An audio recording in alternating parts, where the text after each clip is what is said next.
The dead lay frozen where the king had broken them. From atop the wall, they seemed almost orderly, as if some giant child had arranged the corpses in black rows upon a white board. A fallen mammoth sprawled beside a splintered ram. Wildlings in skins and boiled leather lay face down in drifts, already smoothing their wounds. Here and there a horse pawed feebly with one broken leg, trying to rise and failing. Smoke wandered low across the field where siege towers had burned.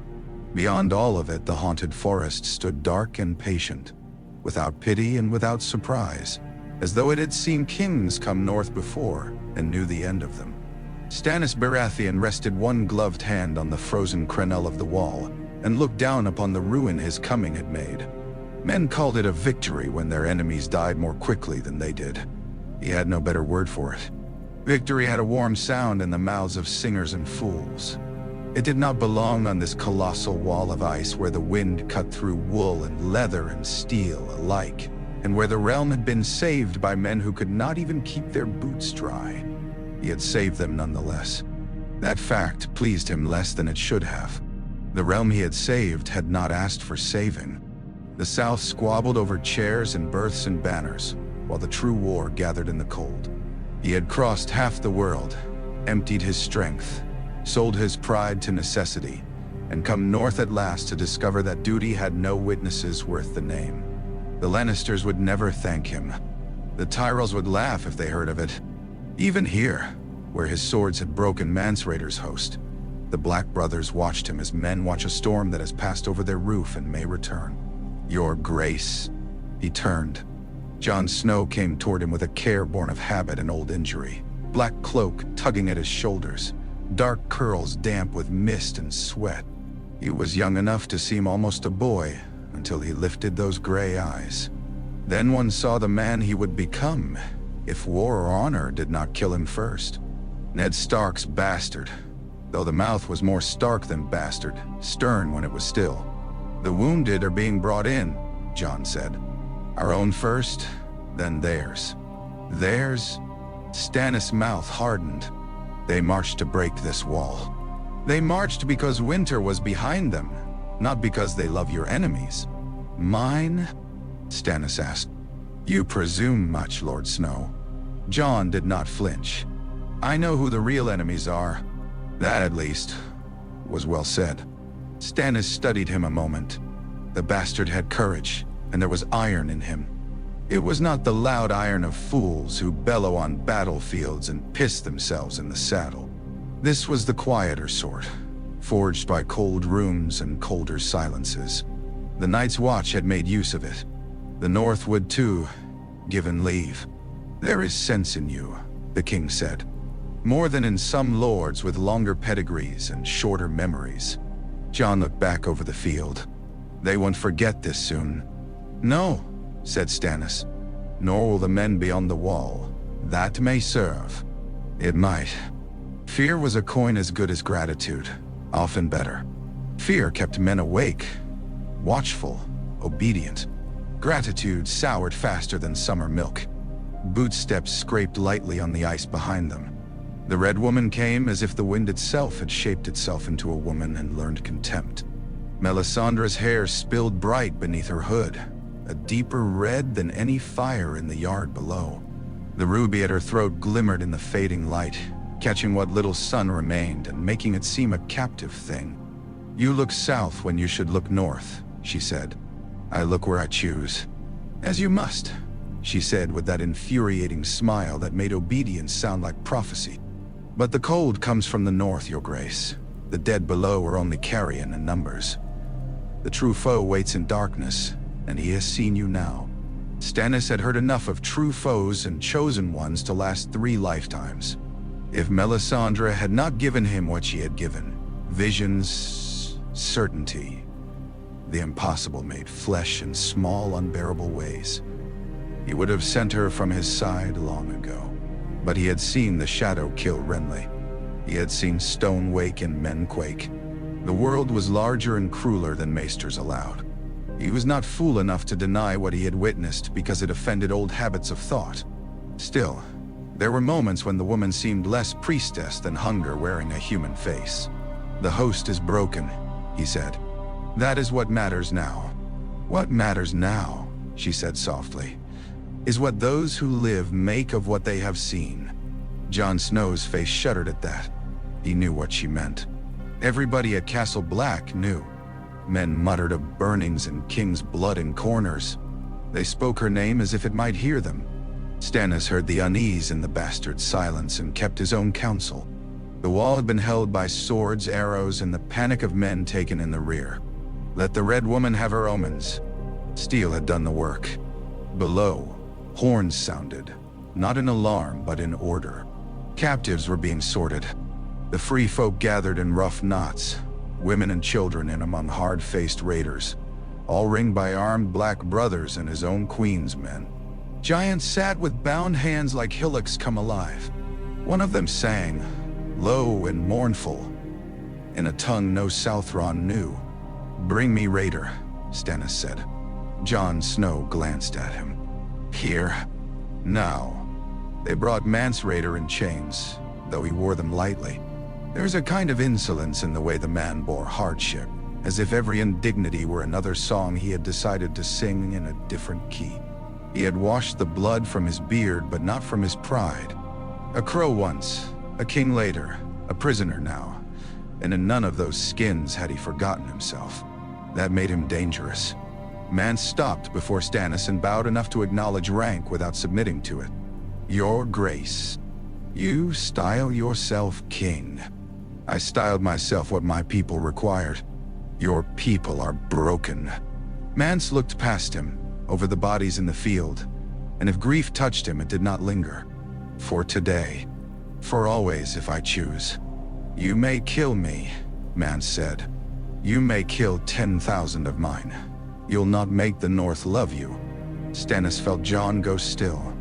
Melisandre watched with bright amusement, as if the next words were already written in the flames, and she merely waited to hear how accurately men would perform them. "I have no need of love. No." Mance's eyes flicked over the wall, the brothers, the torches, the Red Woman. "But you have need of something. The Northmen beyond your gate follow old gods, old blood, old grudges. Their dead are not even cold from the last king they lost. They may fight for you against the Boltons if you give them a chance to strike. They may even cheer when you hang flare, but pray to your fire over their heart trees and see what that wins you." Stannis said nothing. Mance smiled then, tired and sharp as a knife. "I've led wildlings, Your Grace. Hard men, proud men, fools, giants, thieves, mothers, raiders, and saints in rags. I know what it is to carry a people on your back. The North is no different because it has castles. Break their enemies, and they'll call you useful. Touch their gods, and they'll hate you down to the marrow. Me, Damtanga." Snow blew over the lip of the wall, thin and dry. Somewhere below, a raven cawed. Melisandre stepped forward, red skirts whispering against the ice. "The Lord of Light asks no leave of trees." Mance looked at her as one hunter might look at another across a frozen stream. "No," he said, "and that is why you'll have so many foes." For the first time, Stannis saw a flicker of interest in Jon's face that had nothing to do with battle. The boy had heard a truth and knew it. Perhaps he wondered whether the king heard it too. Stannis did. He heard everything men said when they thought him deaf to anything but law. It was law that had taught him the worth of truth. Law without truth was only parchment nailed to rotten wood. "Take him away," he said. The guards moved. Mance turned once at the stairs. "You came north because you thought duty would make men follow you. It won't. Not by itself. Not here. Nee. Ew." After he had gone, Stannis stood listening to the wind. Below the wall, men were living and dying amid the same snow that covered the dead. Fires bloomed in the field, small and scattered, each one encircled by desperate hands. He saw a free woman holding a child toward the heat, and a black brother who might have driven her off yesterday now bend to add another armful of wood. Fire ignored allegiance. Fire rewarded whoever fed it. Melisandre's ruby pulsed red against the gathering dark. "He speaks truly in one thing," she said. "Duty alone is a cold meal. Men kneel longer to wonder than to justice." Benio. "I will not have sermons on statecraft from a prisoner," Stannis said. "Nor from a priestess, yet both may know the shape of chains." Jon Snow's expression had grown guarded again. "The North remembers its dead," he said, as if offering warning rather than argument. "Lord Eddard, Lord Robb, they remember the old gods too." Stannis looked at the bastard. "And do they remember who holds Winterfell now? Do they remember who flayed their liege lords and nailed skins to castle gates? Do they remember which king came when they cried for help? No, they remember all of it," Jon said. That answer pleased Stannis more than any easy pledge. Men who remembered selectively were worse than fools. They were future traitors, choosing which debt to honor according to the weather. He turned away from the wall at last. Night was rising. The field below vanished piece by piece into blue shadow and wavering flame, as if the world itself were being consumed by dark and spared only where men held fire against it. Castle Black waited behind him, ugly, crowded, smelling of horse, smoke, sweat, and old timber. The wall loomed at his back like a promise too large for mortal keeping. "Tomorrow," Melisandre said, "they must see." Stannis kept walking. "They saw me break their host." "Steel defeats flesh," she said, keeping pace beside him. "Only fire defeats fear." He did not answer. He was thinking of the North, of Winterfell, of broken banners in the snow and a bastard with his father's eyes, and of a man in chains who had spoken more honestly than most lords in silk. He was thinking of a land that would not be ruled from maps and decrees alone. He was thinking, too, of the fires below the wall, each of them a circle of life in a waste of death. By the time he reached the king's tower, the first stars had appeared, cold and pale above the ice. The realm was full of false lights, candles in brothels, wildfire over Blackwater Bay, gilded crowns on usurpers' heads. Here in the north, under a sky hard as hammered steel, only two lights mattered now: the wall of ice and fire. The yard smelled of pitch, wet wool, and old fear. Men had gathered because kings always drew a crowd when they meant to kill, and because word traveled through Castle Black faster than food or common sense. By the time Stannis emerged from the king's tower, the open space before the armory was already ringed 3 deep with Black brothers, Queen's men, captives, stewards, builders, and every idle soul who could invent an excuse to stand in the cold. Torches hissed in iron baskets. Snow drifted down in light, indecisive flurries that vanished when they touched the pyre.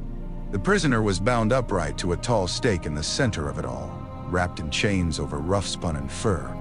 Mance Rayder had cleaned himself and straightened as best the bonds allowed. The dignity of it angered Stannis more than tears would have. A king should not die as a jape or a lesson made for another man's god. Yet Melisandre had insisted, and the yard itself seemed to lean toward her will. She had won half the crowd before a flame was struck. Jon Snow stood near the front, face hard as a frost-rimed helm. The bastard had spoken against this in private, not with insolence but with a firmness Stannis could respect. Burnings would turn the free folk savage, he had said, and give the Black brothers nightmares they did not need. Hang him if you must. Be done with it. Hangings belong to justice. Burnings belong to meaning. That was the Red Woman's answer. And in the end, Stannis had yielded not because he loved the spectacle, but because the North was listening. Men needed to understand that the king who had come to save them served a power greater than lords and laws. If that was a cynical use of faith, then perhaps faith had always invited cynicism by demanding visible signs. Queen Khaleesi descended from the steps behind him with rapture already shining in her sour face. She clasped her hands tight beneath her chin, lips moving soundlessly. Shireen came beside her, hood thrown back enough that the torchlight found the grayscale scars on her cheek and turned them silver. She was brave enough not to hide from the sight of a man bound for death. Brave enough, perhaps, to remember it forever. Stannis took his place where all could see him. The mutters ebbed and went thin as the snowfall. Melisandre mounted the low platform of black timber that had been set before the pyre. Her red skirts moved like banked coals under silk. When she raised her hands, the ruby at her throat flashed so bright that several men gasped. Tricks of light, perhaps, or something more. The world had taught Stannis to distrust men who dismissed what they could not explain. They were too often the first to die screaming when explanation gave way to fact. "The night is dark and full of terrors," Melisandre called, and her voice went across the yard as clean as a blade. "But the Lord of Light made all stars." Queen's men answered at once. "The night is dark and full of terrors." A few others took up the phrase uncertainly. Most did not. The Black brothers stood mute. The free folk watched with animal stillness, not from reverence, but from the knowledge that this was a thing done by enemies to one of their own. Mance lifted his head. If he was afraid, fear had found no room on his face. "This is your justice, then?" he asked Stannis. "This is the price of kingship," Stannis said. Mance barked a laugh. "Then I've been undercharged." There were snorts from the free folk, choked off as the guards shifted spear points. Even now the man would not make things easy. Melisandre began to pray in the tongue of Ashai.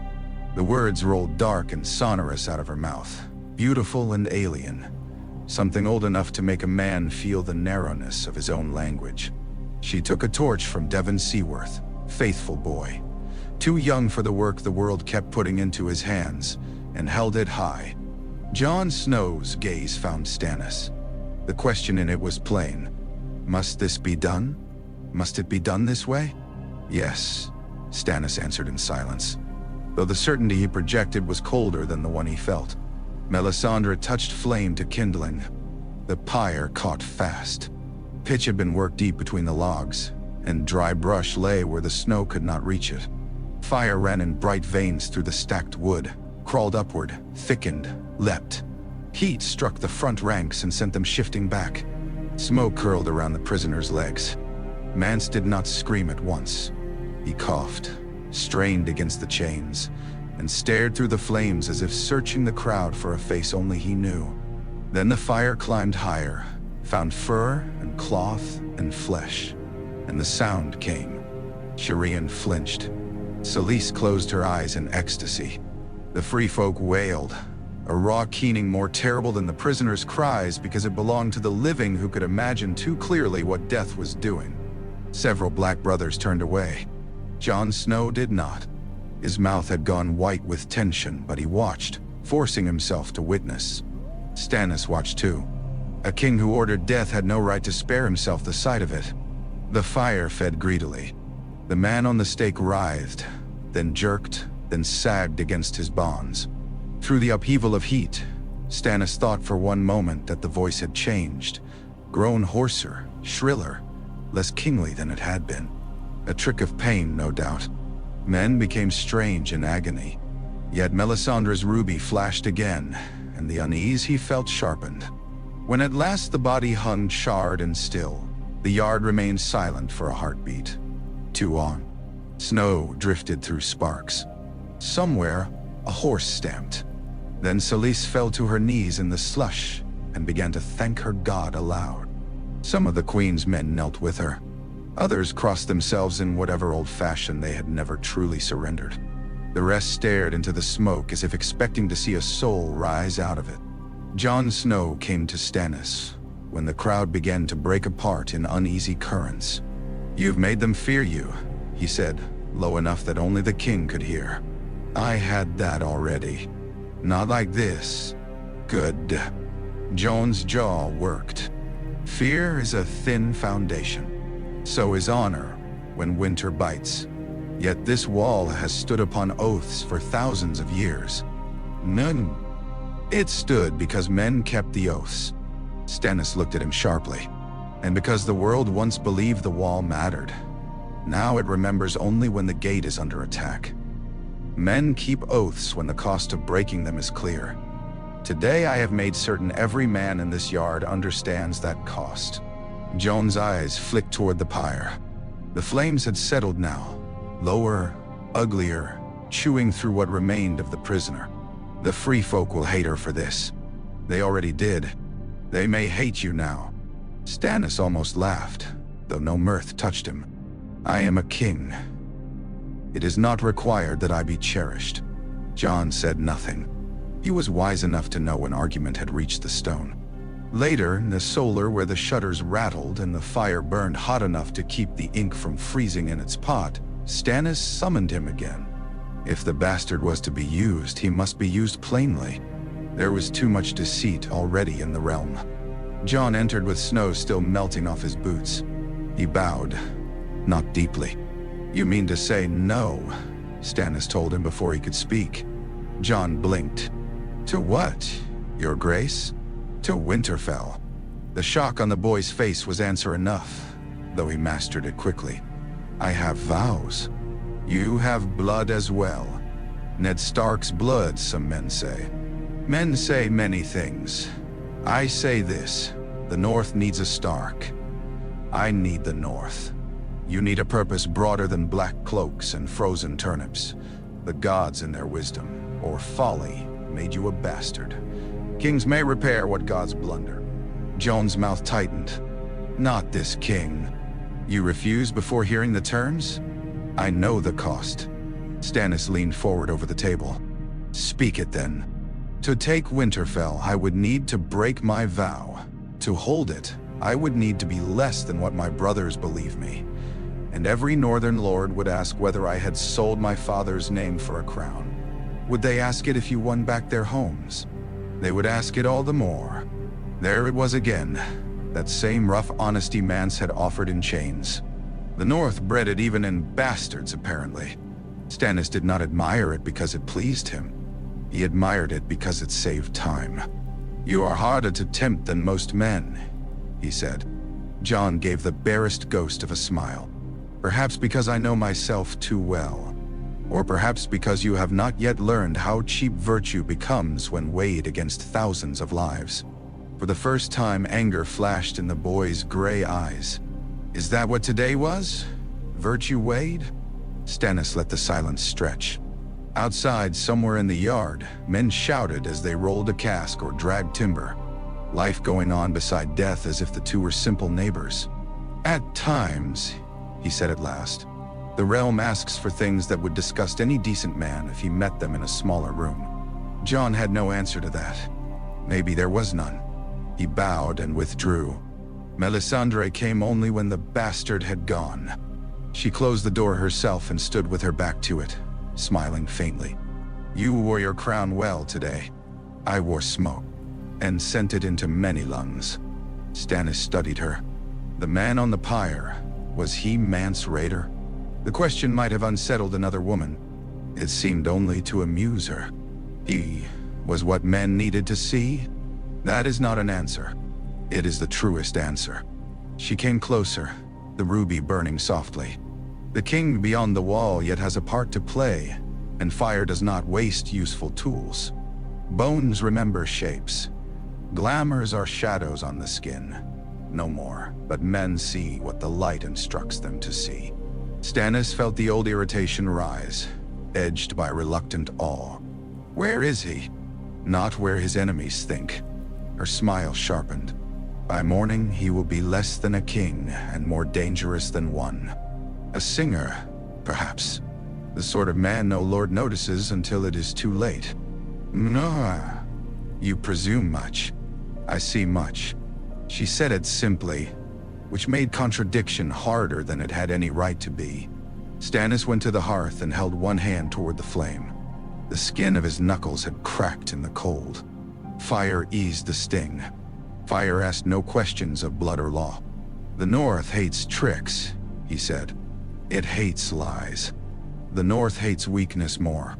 And if this lie is discovered, then it becomes a miracle. He looked at her over his shoulder. Everything becomes a miracle to you. No? She said. Only those things men are too small to explain. Before he could answer, a knock sounded at the door. One of the guards entered to report that riders had come from the east with urgent business, bringing a noble maid in fear of her life. Karstark men pursued, he said. and the girl named herself of that house. When the guard had gone, Melisandre's gaze grew distant for an instant, as if she watched some other room inside the fire. "The wolf's daughter comes," she murmured. And with her, treason wearing an old man's face. Stannis almost snapped at her for riddling, but he stopped. The yard still smelled faintly of burnt flesh. Outside, the cold pressed at every stone. He had made men fear him today. That might serve. It would not be enough. Alice Karstark arrived at Castle Black on a mule half lame from the road and nearly frozen through. They brought her before the king with her cloak still white at the hem from crusted snow, her cheeks burned raw by wind, her dark hair tangled where frost had seized it. She was younger than Stannis had expected, though old enough to understand danger and the use men made of women when inheritance stood between them and a stronger claim. Fear had drawn her face tight, but it had not made her witless. When she knelt, she did so cleanly, without the trembling collapse of someone begging rescue from a story. "Your Grace," she said, "I ask guest right and the king's justice."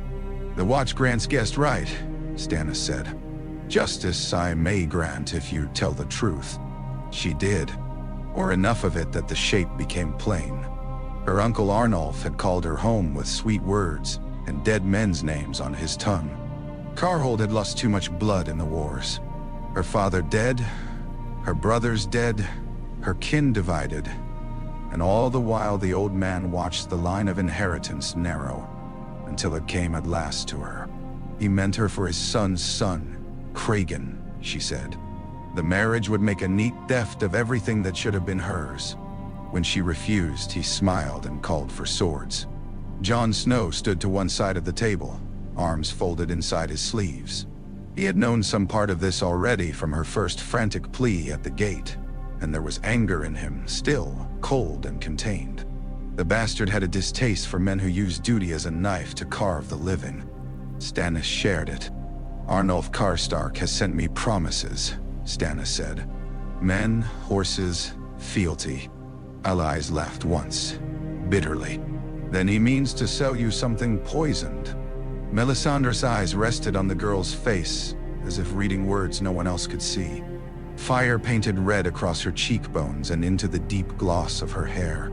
"The old man bends his back to two masters," she said. "One of snow, one of flayed skin. He thinks both blind." Elias looked from priestess to king. "Can you know that?" "I need not," Stannis said. "I need only suspect it and be prepared."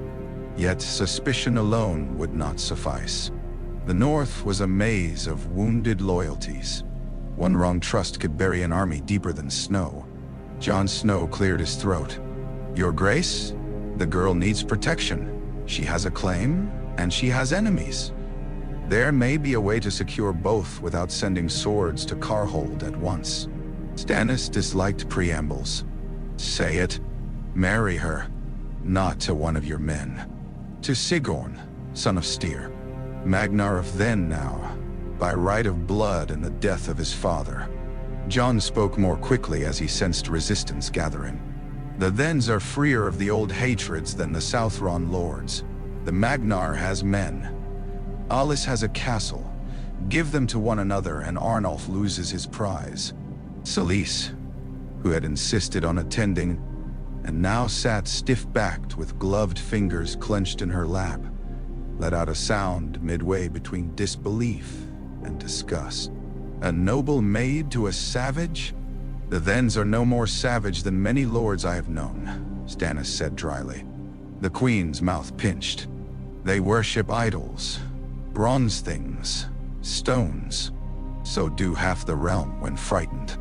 Jon did not smile, though Shireen in her chair by the hearth almost did. The princess had taken to listening in on councils whenever adults forgot to forbid it. Stannis ought to have sent her out. He did not. Let her hear what rule was made of. Better cold truths now than lies gilded for later. Alys looked openly alarmed at the suggestion. "A wildling?" "Not wildling," Jon said.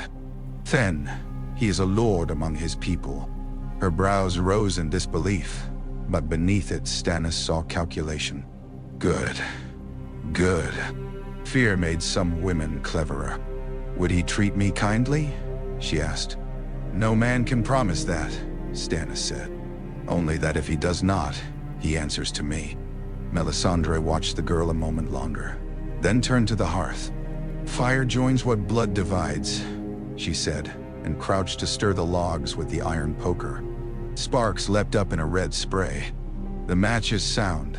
I see no darkness in it. No darkness, Sali said. It is monstrous. It is useful, Stannis corrected. He had not ruled Dragonstone for years by pretending the useful and the pleasing were kin. They seldom met. Let the queen pout. She had come north to stand in glory, and had found soot instead. He dismissed Alice to rest and think on the match, though there was no real thinking to be done. A girl pursued by swords does not haggle over rescue. When she had gone, he sent for Sigorn. The Magnar entered in bronze scales and fur, taller than most men in the room, his face broad and blunt and wary. He carried himself like one accustomed to command among equals, not like a brigand promoted by luck. That recommended him. Stannis laid the matter before him without embroidery. Sigorn heard him out, looked once at Jon Snow, once at Melisandre, and said only, I will keep what is mine. A simple answer, perhaps the best kind. That night, after the marriage had been agreed and the first ravens sent toward uncertain allies, Stannis called for Melisandre. The wind worried the shutters, and somewhere along the wall, a horn moaned faintly, as if the ice itself had remembered some old grief. She came to him with snowflakes melting in her hair. You wish to know whether the old man lies, she said. I wish to know how far. She fed the fire until it rose and settled, until the logs glowed along their seams. Then she stood above it and let her gaze go unfixed. Stannis had seen this before, the stillness that came over her when she looked into flame, not as heat or light, but as text. The sight always made him uneasy. Reading was meant for parchment. Fire consumed what it touched. What kind of god wrote in destruction? At length she said, I see a castle of stone locked in ice. I see flayed skins upon snow. I see an old man kneeling with one hand behind his back. In that hand is a knife. Beside him, a pale horse with a red eye. Above him, a sunburst half hidden by cloud. No, Pabadi, Carhold. No. She closed her eyes briefly. A camp first, then Carhold if you are foolish. Stannis pressed his knuckles against the edge of the mantle. That is no certainty. It is poetry. All prophecy is poetry to those who have not yet lived it. He disliked it when she was smug, and disliked it more when events proved her right. Yet before dawn, a rider taken near the gate confirmed more than he should have been able to know. The man carried letters sewn into his saddle, one for Arnulf's son, one for the bastard of Bolton. Promises, timings died, a mention of false friendship, a hope that the king in the snow might be led conveniently into a trap before Winterfell needed to trouble itself over much. Stannis read both letters twice. Then he folded them with great care. Very well, he said. The old man will hang himself with his own string. Melisandre's smile was softer than triumph. Or burn. He ignored that and turned to more immediate matters.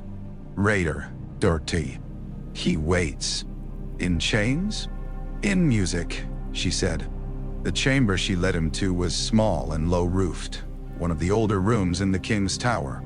Candles burned everywhere, more than the cramped space required, their light thick as honey on the walls. A bundle of bones lay on the table, charred and black. Beside them stood a man Stannis would have sworn he had never seen before, lean, long-faced, with a singer's careless beard and a patched cloak in motley colors that made mockery of the cold. Then the man looked up, and Stannis saw Mance Rayder in the eyes. The transformation was not complete. Had he studied the shape too long, he might have found seams in it, places where the glamour rode atop flesh instead of becoming it. But at a glance, in any common room or stable yard, this would be only another wandering singer. Mance plucked once at the strings of the lute cradled in his hands. You burned me well. You should thank the woman. I might, if gratitude suited me. His glance shifted to Melisandre. "The bones stink." "Rattleshirts stank worse," she said. Stannis had little taste for such jests. "You know what I require." Mance set the lute aside. The motley on him was ridiculous. So was the stubborn ferocity beneath it. "You want the girl. I want Winterfell opened. The girl is the key men will follow. The one they call Arya. The one Bolton claims is Arya. Truth can follow after. First I need the castle weakened, its hall afraid, its false peace broken." Mance's mouth twisted. "So you'd send a free man back into a nest of kneelers to steal a girl who may not be what she seems, because a king needs a banner more than a daughter?" "I send you because you know songs, lies, and walls," Stannis said. "And because you owe me your life. I owe your priestess a smoke cloud."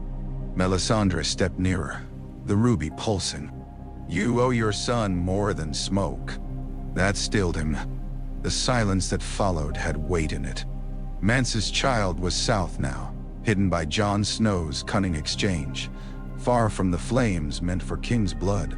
Yet the threat remained, like a coal under ash. Stannis saw resentment move through the man and set itself behind his eyes where it might sharpen usefulness.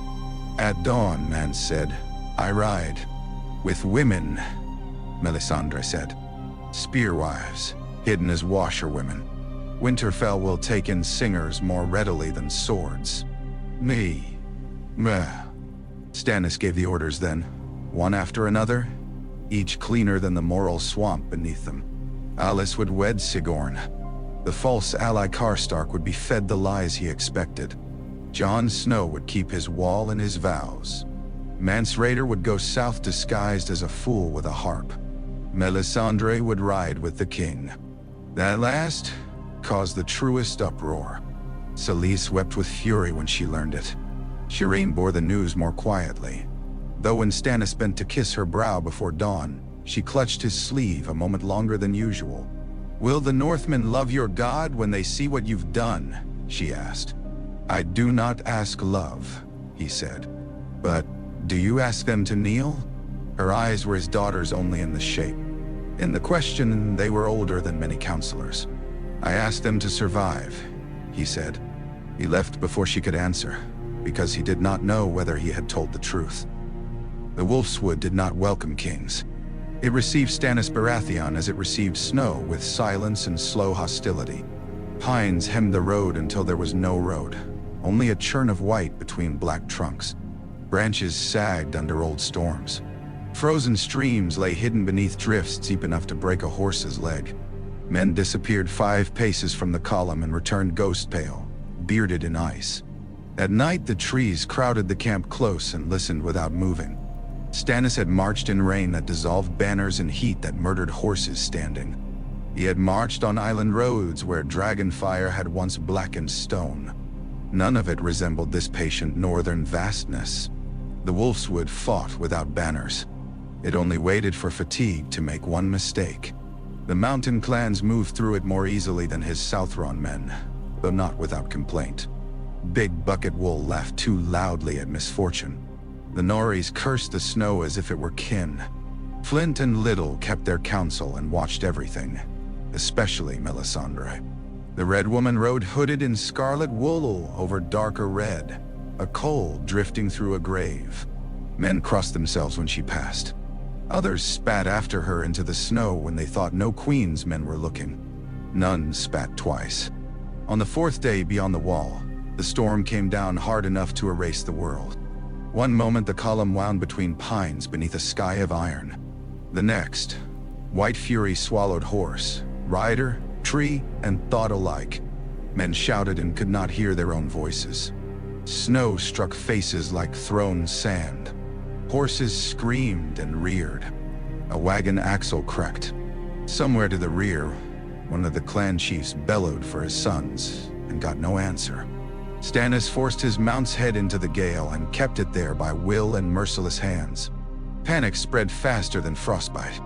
Men who could not see sought permission to yield in every small way. Slow a step, clutch a rein too tight, abandon a cart. An army that yielded too much to weather became weather's food. "Keep them moving," he roared, though the storm tore the words to pieces. Melisandre rode close enough that he saw ice on her lashes. Strange woman. Her cheeks were red with cold, yet she seemed less diminished by it than any two ordinary men. The ruby at her throat glowed faintly through the whirl of white. "There," she said, and pointed not along the path they had followed, but into a darker stand of trees to the west. Stannis thought she must be mad. "There is no road. There is shelter. There are pines.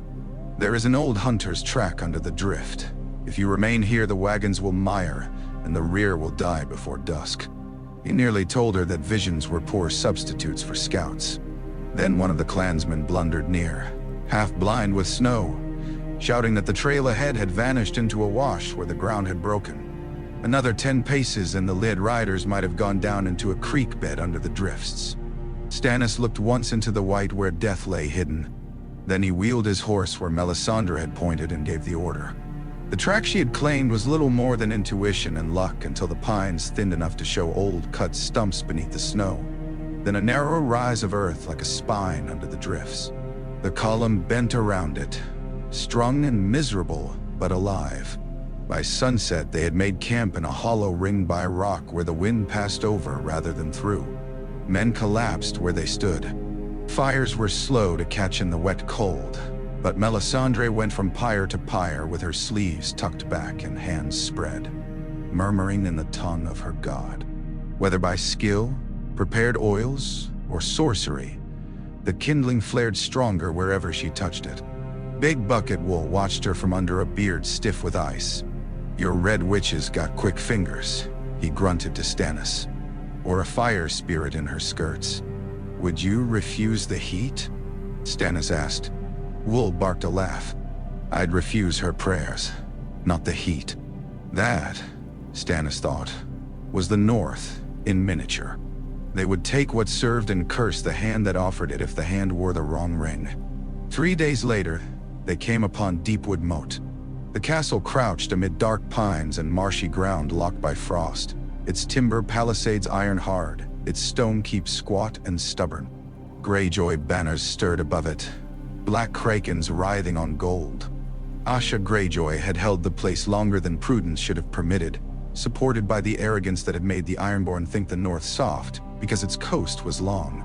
Stannis had no intention of teaching the lesson gently. He spent the afternoon on the edge of the woods, studying Deepwood through veils of snowfall while scouts crawled in and out of the trees. The Ironborn had watchfires on the walls, and sentries enough for men who expected wolves, not a king's host. Good. Surprise remained the one ally the weather had not yet betrayed. Robert Glover's castle had been a seat of the old gods once, or at least of northern habit. There would be a godswood inside, a hall smoke blackened by generations, women and children if the Ironborn had not taken them all to bed or chain. Stannis thought of the North watching. Every victory in these woods would speak louder than proclamations. Melisandre came to him at twilight, the sky behind her bruised purple and black. "Attack before moonrise," she said. "The wind will shift, smoke will blind their archers." He almost smiled. "If it does not, then your men will die in the dark as men always do." Not reassurance. But she had been right once already, and Stannis was not so vain as to ignore useful counsel because it came clothed in certainty. He ordered the attack. The first rush was quiet as snow.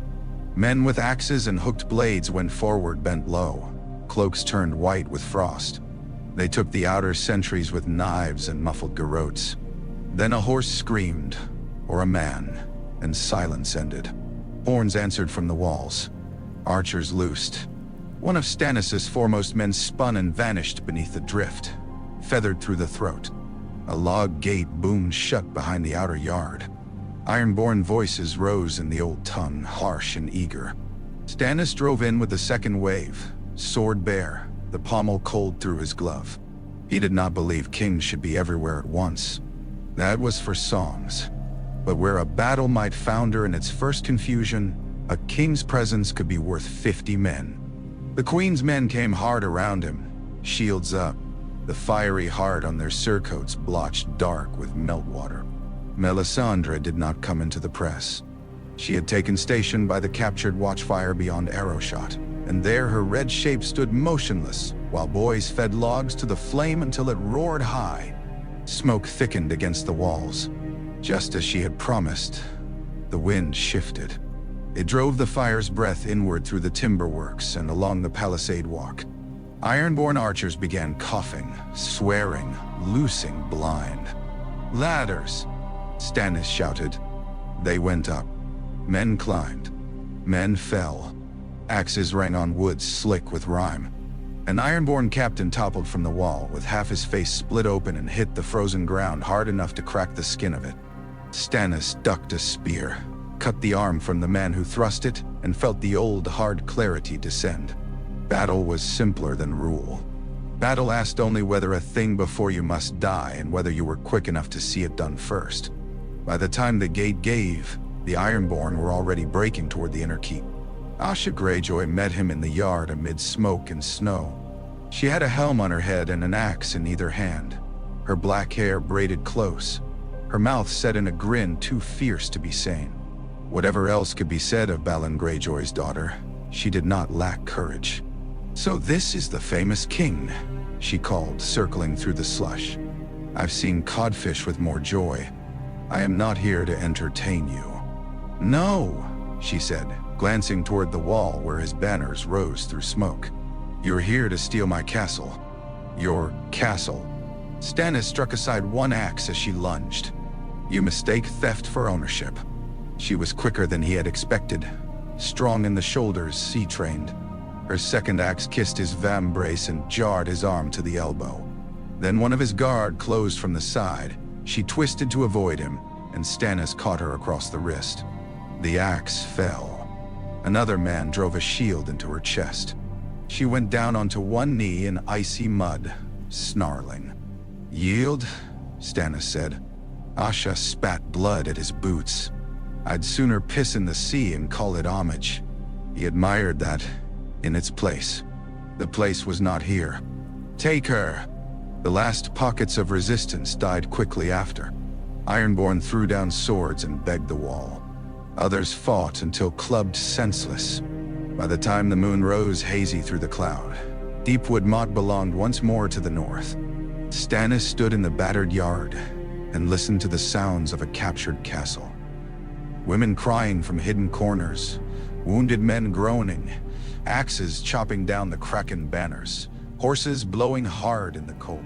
Smoke clung low under the eaves. Snow settled into trampled mud and began its slow labor of hiding what blood remained. Melisandre came through the wreck with ash on her skirts and light on her face. A door opened, she said. A gate broke. She looked past him toward the hall where the Glover wolves were being raised again. Men will call it what they need. Stannis stared at the familiar direwolf banner climbing the post, gray on white, and thought of Winterfell.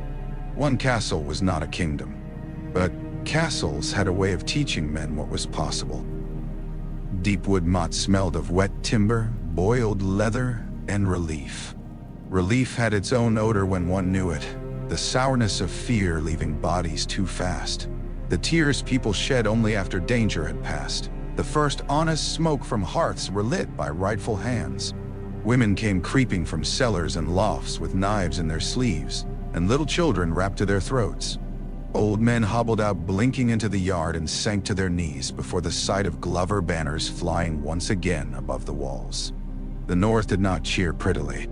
It bowed its head and breathed out. Robert Glover was brought before the king before noon, gaunt from confinement, beard ragged, but still very much a lord. Beside him stood Alysanne Mormont, dark-eyed and broad-shouldered in mail that fit her like a dare. Bear Island had not sent some fated aunt to plead. It had sent iron with a woman's face. Stannis received them in the hall, under smoke-blackened rafters and the carved heads of long-dead wolves.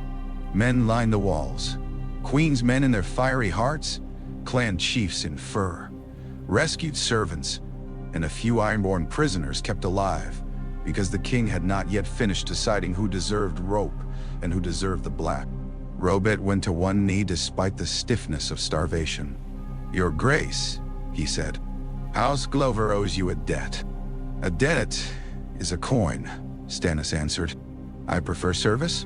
That won him the briefest upward twitch at one corner of Melisandre's mouth. She had the look of a woman who respected plain speech because she had wasted time on pretty lies before. "Then you shall have it," she said. "So long as your war runs against the Boltons and the men who fed on us." "Against any who fed on you," Stannis said. "Bolton, Greyjoy, Frey, Karstark if need be. Name matters less than treason." Robert's gaze moved past him to Melisandre, who stood by the great hearth, hands hidden in her sleeves, the light making embers of her eyes. "And when the war turns from our enemies to our gods," he asked. The hall cooled at once, though the fires were strong. A lesser king might have pretended not to understand. Stannis had never learned the art of useful deafness. "As it turned?" he asked. Elysian's stare did not waver. "Your men say prayers that are not ours. They burned the king beyond the wall alive. My people do not kneel to fire." "Your people," said Melisandre, "kneel to trees that drink blood from the ground." A murmur moved along the walls. The mountain clansmen stiffened. One of the Glover servants made a sign with 2 fingers and thumb, a gesture older than Septon's. Even Asha Greyjoy, standing in chains by the dais, turned her head to watch with sharp sea-gray interest. Stannis cut across it before words became a brawl. "Deepwood was taken by swords, not sermons. While I hold this castle, no man burns your god's wood without my leave." There. The promise cost him little now and bought more than it surrendered. Elysian inclined her head. Robert bowed it. Neither looked reassured, only prudent. The North did not confuse postponement with mercy. He spent the rest of the morning in judgment. Some Ironborn he sentenced to the wall, men young enough to make something of under discipline, or too unimportant to justify spectacle.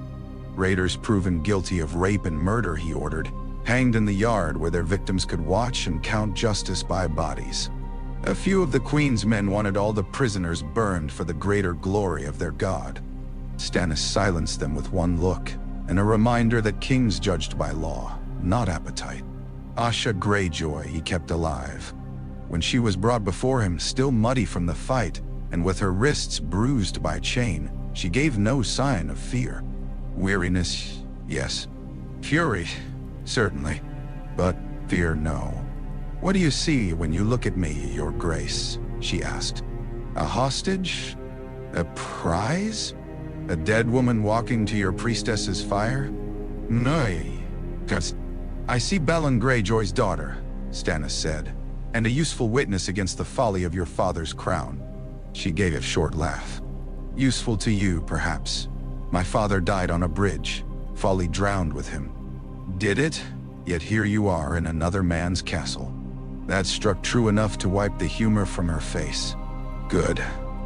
Good. Ironborn arrogance often cracked when forced to look at mirrors instead of waves. "I will not burn you," Stannis said. "Not today. You may yet serve a better purpose than smoke." Asha glanced toward Melisandre. "How comforting." The Red Woman smiled without warmth. "The fires keep their own count. After judgment came hunger. Deepwood had stores, though the Ironborn had thinned them and the winter was already sharpening its teeth. Stannis ordered the granaries inventoried, the ale casks sealed under guard, the horses sorted for breeding, burden, and slaughter if need became extreme. He divided the food by number and condition rather than rank, which earned him gratitude from those too low-born to give him anything but astonishment. Lords accustomed to larger portions glowered and accepted. Let them. A hungry noble was still fed. A starving child was a reproach that lingered longer than any insult. Melisandre asked for timber and labor. Stannis gave both, expecting some altar or red-painted shrine. Instead, she had the men dig long trenches in the outer yard and line them with stone and iron so that fires might be kept burning day and night for the small folk, the wounded, and any man on watch who feared losing fingers to frost. She directed the work herself with an exactness that shamed the stewards. When a boy with blackened toes was brought to her, she knelt in the mud, had hot water fetched, herbs boiled, cloths warmed, and stayed with him until his teeth stopped chattering. If it was sorcery, it looked very much like discipline. If it was compassion, it wore the face of command. People noticed. By the second night, women who had once hidden from the Red Woman came to the trench fires carrying infants and old grandmothers.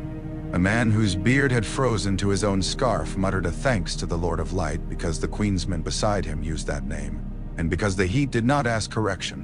One of the Glover girls who served in the hall whispered afterward that the Red God had warmer hands than the old gods, who never answered quickly. Her mother slapped her for blasphemy and then took her to the trench fire again after dark. Stannis observed all of it. In the godswood of Deepwood Moat, the old faith watched silently. The heart tree there was an ash with a face carved in its pale bark, old and weathered and strangely mournful. Snow clung in the grooves of its eyes.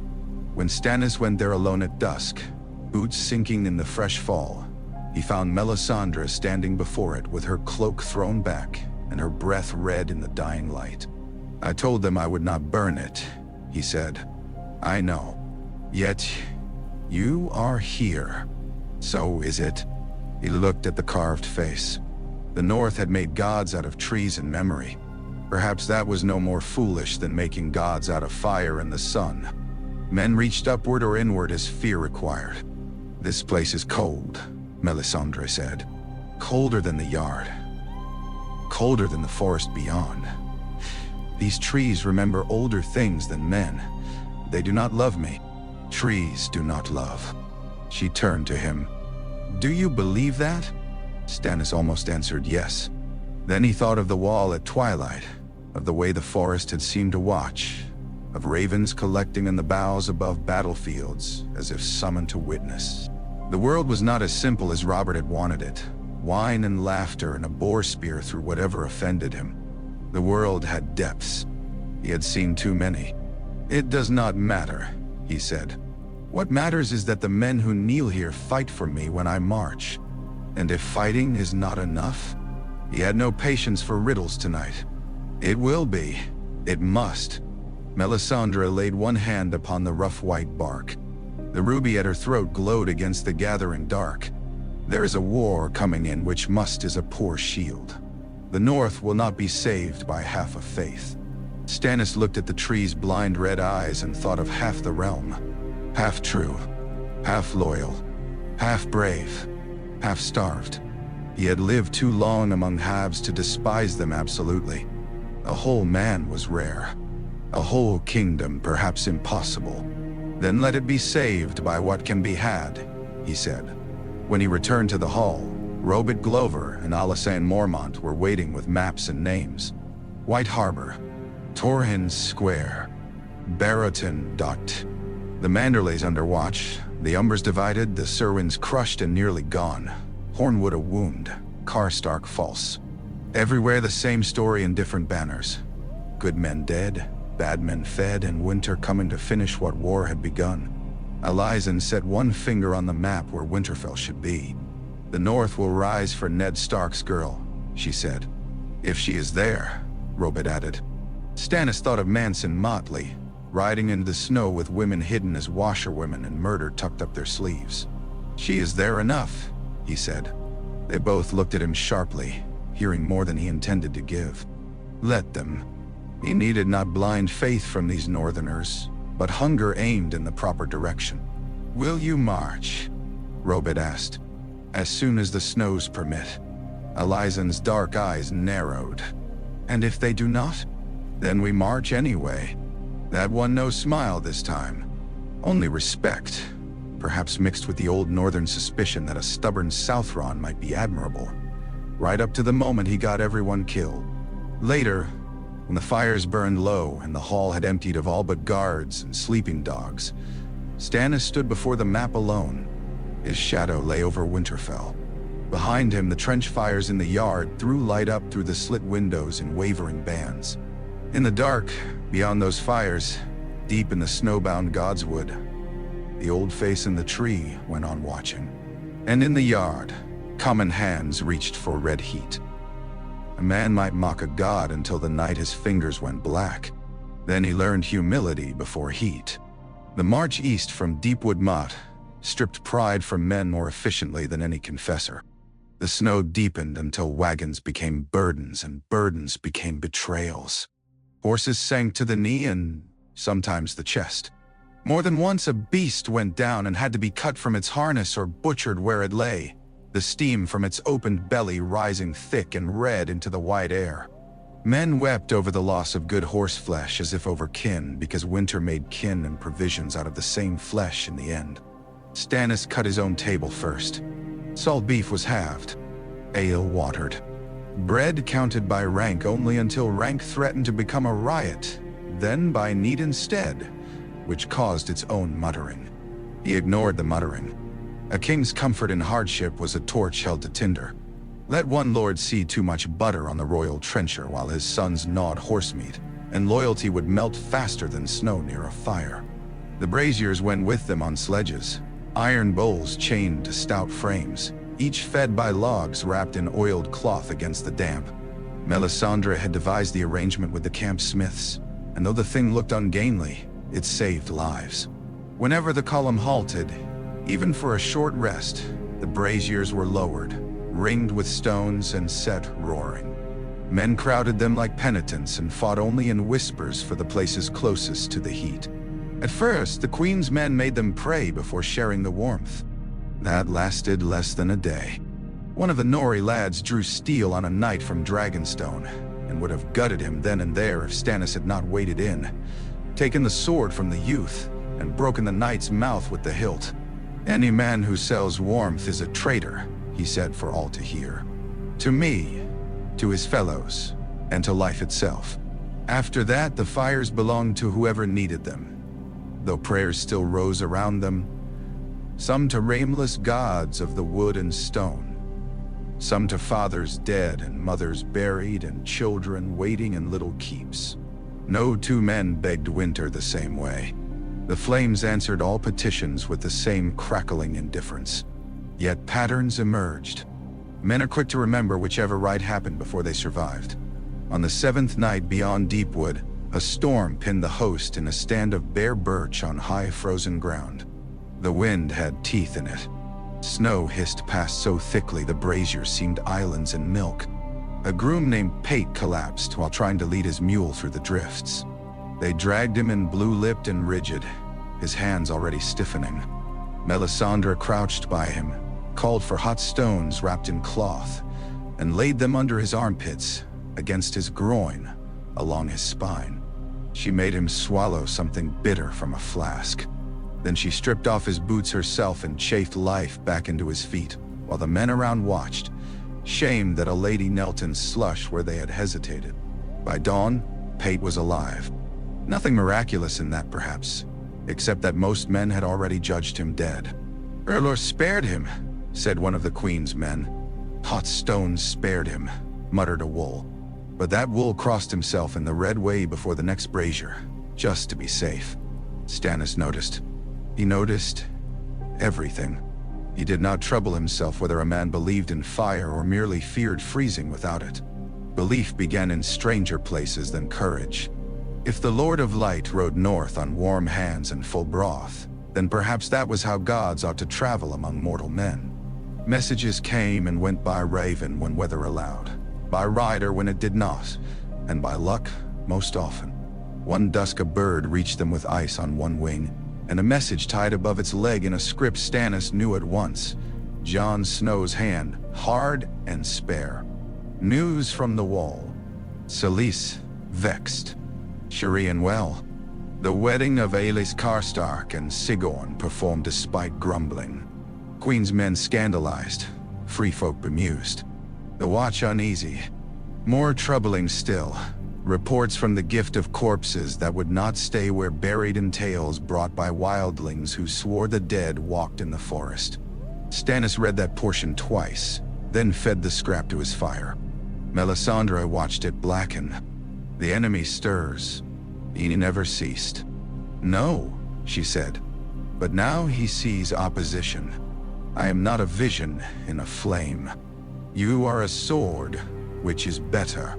He gave a dry sound that almost qualified as laughter. I should hope so. That same night, a rider came in half dead from cold, carrying a letter hidden in his jerkin and a lie in every other pocket.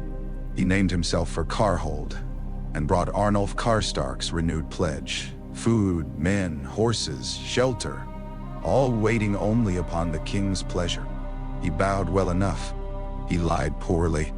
Stannis had him warmed, fed, and questioned under canvas with only a few men present: Godry Farring, Richard Horp, the Maester, and Melisandre, in the corner like a red candle that refused to gutter. The rider held to his story until Stannis laid the first letter, the one taken at Castle Black, upon the table before him. The man's eyes darted to it in a way. Then Melisandre spoke. "Your master kneels with one hand behind his back," she said. The rider's face went the color of tallow. Stannis saw the moment the man ceased measuring whether he could lie successfully, and began measuring whether he would die more cleanly by truth. Such moments were more useful than racks. He said the Boltons would break you, the man whispered. He said to keep you marching hungry and cold. He said if we drew you close enough, Winterfell would finish the work. Did he? Stannis's voice was almost mild. And what did he promise you for this loyal service? The rider swallowed. Land, a horse, my brother's release. Melisandre stepped forward just enough that the ruby caught the lamplight. He promised you life, she said, but it is not his to give. The man began to shiver, though the brazier burned hot. Confessions spilled from him after that. Names and timings and signal phrases. Enough treachery to hang a hall full of Karstarks. When he was taken away, Stannis remained staring at the map spread under his hand. Arnulf to the north. Winterfell ahead. Snow all around. Traitors within and without, as ever. Melisandre laid one finger on the parchment where the crofters' village stood, marked by no more than a charcoal notch. There. What it is there? A bowl of white, a broken tower, and death waiting beneath ice. He looked up sharply. For whom? She smiled, and it was the sort of smile that made many men hate priests. That depends on who follows your fire. The crofters' village, when they reached it days later, was little more than a scatter of hovels around a frozen lake and a watchtower leaning like a rotten tooth. The peasants had fled or died. Their goatskins hung stiff on pegs. The lake spread beyond the village under snow, broad and innocent as an altar cloth. The host arrived ragged. Men dropped packs where they stood and sat down in the open until officers beat them upright. The horses that remained had begun to look like bad carvings of horses, all bone and weary hide. Yet when the braziers were lit and the cooking fires coaxed into being, the camp took on an order Stannis had come to trust. His men were starving. They were not yet broken. The mountain clans had grown quieter with each day. Big Bucket Wolf still cursed and laughed, but there was frost deep in his beard and thought under the laughter now. The Queen's men had grown less arrogant. Hunger did that. It made brethren of men who would otherwise spend whole winters despising one another. One evening, as darkness drew down and the campfires made islands of gold across the village, Wool settled himself beside Stannis' brazier without asking leave. His gloves steamed where he held them too near the coals. "Your red woman sees far," he said. "She sees something." Wool grunted. "My mother saw things in broth and bird guts. Didn't make her queen." "She never won you a castle then?" The huge clansman snorted. "No, D. But she knew when a storm meant to kill us." He looked over at Melisandre, who stood a little way off with a knot of freezing small folk around her, showing them how to bank a fire with turf and keep the heat under a pot. "Fire's fire," Wool said at last. "Don't matter what name a Southron gives it." It was nearly concession. In the north, nearly mattered. Later that night, Melisandre came to Stannis beneath the broken tower. Snow whispered along the beams like mice. "You think in terms of castles and councils," she said. "The north thinks in hunger, memory, and symbols. Each fire you light says more than a dozen ravens. No, I know what I am doing. You know part of it. He turned on her, weary enough to be sharp. I do not march to remake souls. I march to unseat Boltons and save the realm from what comes with the cold. You cannot separate those wars, she said. Not anymore. The dark that rises does not care whether a man names his god by tree or flame, but it loves division. Every heart that wavers feeds it. Every doubt gives it room. Then let men doubt and fight. I have never had the luxury of perfect followers. Melisandre's voice softened. No, you have had only the necessary ones. Nay, dia. The words might have been comfort. Instead, they felt like another duty laid upon his shoulders. Below them, the camp settled by degrees. Men talking low around fires, armor clinking as sentries changed, some few voices lifting in prayer. Not all the same prayer now. That mattered too. In the white dark beyond the village, Winterfell waited, and so did the men riding out from it to kill him. Winterfell was a place of ghosts even before snow buried its walls. Theon knew that better than any man alive. He moved through its halls in soft-footed dread, hearing dead names in every creak of timber and every sigh of wind under a door. Bran died. Rickon died. Robb died. Ned. Even the old ones farther back, the stone kings beneath the earth who had once seemed nothing to him but dusty legends told to frighten children. Reek had learned differently. Reek had learned that the dead could live in walls and wells and staircases, in ruined towers and Godswood shadows, and worst of all in memory. They called him Theon again when it pleased them to remember he had once been a prince. Most days he was still Reek inside his own skull, shying from footsteps, counting kindnesses as traps. Ramsay had peeled the world and taught him what lay beneath. The great hall stank of damp fur, horse, old blood, and men, forced too long into one place with enemies. Smoke clung to the beams. Snow got in through cracks in the roof and melted in dirty beads along the flagstones. Roose Bolton presided over it all with his bloodless calm, pale eyes hooded, soft voice never lifting beyond what made other men lean in to listen. Beside him sat Ramsay, gnawing on meat with grease at the corner of his mouth, and a fever in his gaze that made every servant in the hall move a little faster than comfort required. Jane sat near the high table in bridal finery gone shabby from wear. They called her Arya Stark, and every time the name was spoken, Theon felt an invisible hand close around his throat. The lie had its own life now. Men rode and killed and pledged because a frightened girl with raw hands and bruised eyes wore a direwolf brooch. The North needed only the shape of truth to pour itself into. Abel sang by the hearth. He had come with washerwomen, hard-boned, soft-voiced, too old or too plain to trouble notice, or so everyone thought at first. Ramsay liked the singer because he knew songs filthy enough to amuse him and old enough to make the hall remember what it had once been. Roose tolerated him because music greased tempers among starving guests. Theon hated hearing him because the man's voice moved through Winterfell as if it belonged there, and because Abel's eyes knew too much. On the night little Walder Frey was found dead in the snow, Abel sang of a king who wandered in beggar's clothes. The Freys shouted for blood. The Manderleys shouted back. Ramsay laughed until Roose told him to be silent. Jane trembled so badly she spilled wine on her own sleeve. Theon had watched the singer over the rim of his cup and seen, just once, the glint of something old and hard beneath the fool's grin. A fighter's patience. A wolf's measure. Not a singer then, or not only. He wondered which lie was truer. Winterfell had become a boil ready to break. Men vanished from the yard. A serving girl was found crying in the stable after one of Ramsay's hunts. Manderley knights went red-faced and drunken to sleep with one hand on their daggers. Freys strutted too loudly. The snow mounted against the walls. Ravens came and went. Every arrival brought more fear with it than food.